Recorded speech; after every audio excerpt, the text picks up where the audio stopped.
Yan ang buhay dito sa Saudi bilang OFW. Crowded, napakaraming tao. Ayan, nagtatambi-tambi lang kami dito. Pero pagka kita mo doon sa elite na yan, lahat ng mga mall dyan, mga punong-puno yan. Makikita nyo yan. Punong-puno. Ayan. Crowded ng tao yan. Traffic talaga. Grabe. Mayroong hinihintay kami dito. Bumibili na siya ng bangus.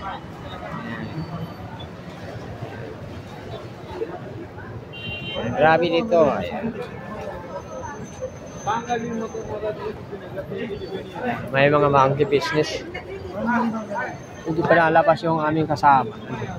Bumili siya ng bangus. Yan, mayroon dito takway, mayroong lemongrass, may papaya, may luya, may kamatis, at saka yung lady finger. Lady finger. Mayroong patula dito, squash. Yan, mga gabis. At saka mayroong mga bupot na kalabas. At mayroon naman doon na mga sinturon, mga original din naman yung sinturon. Mayroon din doon na sapatos. Yung may mga Pilipino. Parang nasa Quiapo ka lang. Siyempre sa Quiapo, di ba, sari-sari ang tao. Ganun din dito, sari-sari din ang tao dito. Mas marami dito ang mga Pilipino at saka Pilipino. Pero mas marami dito ang mga Pilipino kaysa mga lalaki.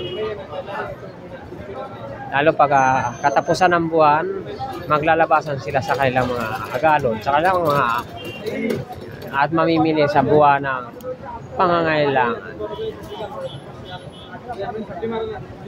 Kami naman dahil nakasahod na ngayon minsan kumain kami ng halo-halo dito sa labas.